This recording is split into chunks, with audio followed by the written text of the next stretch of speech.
Un homme grièvement blessé à coups de couteau hier soir près de la Pardieu. Les faits se sont déroulés aux alentours de 23 h. Selon les premiers éléments recueillis, la victime cherchait à rattraper le voleur de son téléphone portable lorsque ce dernier a répliqué d'un ou deux coups de couteau dans le dos.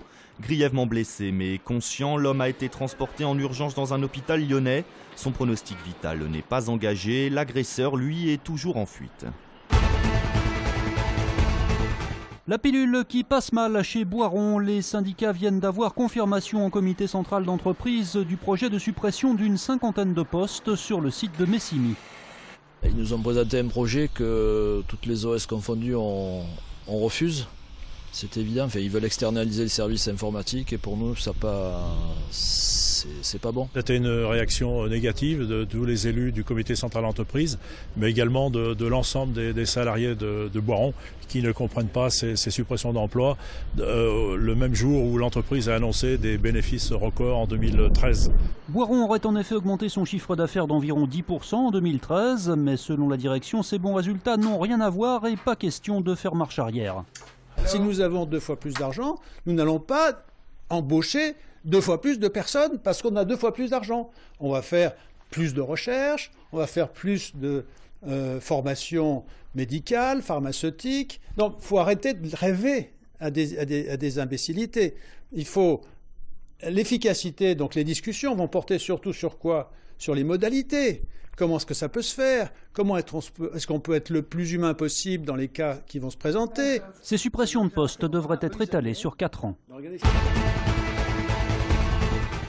Sortie de crise chez Bosch, une prime de cession avoisinant les 10 000 € va être versée aux 128 des 250 salariés repris par le groupe breton Cilia Énergie, spécialisé dans la fabrication de panneaux solaires.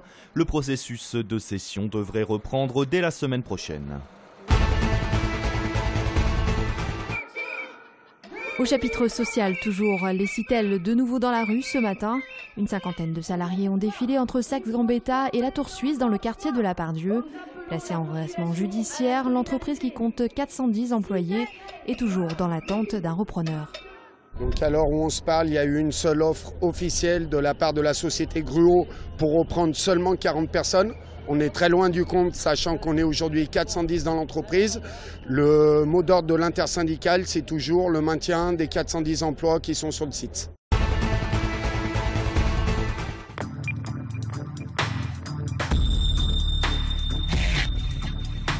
TLM poursuit sa série de débats consacrés aux élections municipales. Ce soir, gros plan sur la ville de Caluire et Cuire en présence des 5 principaux candidats. Rendez-vous à 20 h.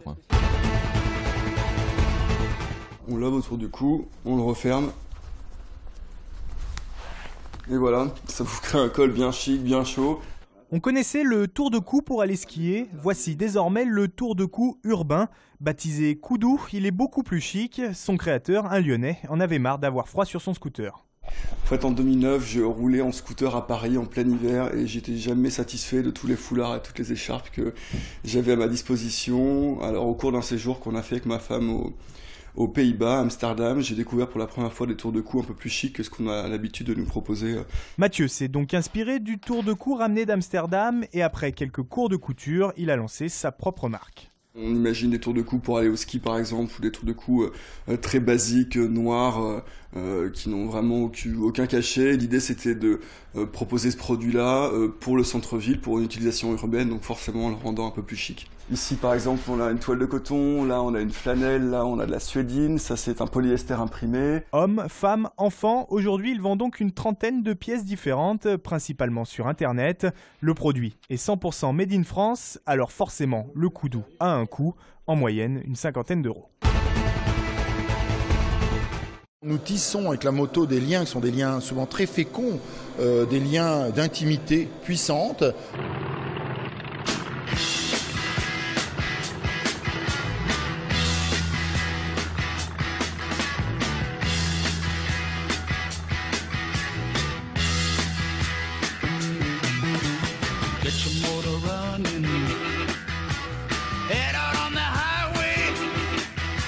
Comment la moto inspire-t-elle les artistes du monde entier? Une quarantaine d'entre eux livrent leur vision de l'engin à travers cette exposition intitulée Moto Poétique.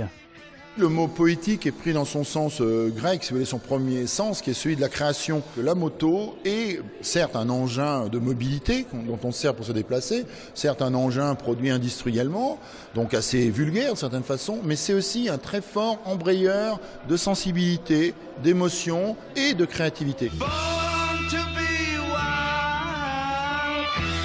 La moto interroge aussi sur le mode de vie de ses adeptes. La question du nomadisme, de la mobilité, d'un rapport particulier à l'espace, qui est un rapport en mouvement et qui exprime, on pourrait dire, une donnée très contemporaine, qui est la difficulté que l'on a à rester à la même place.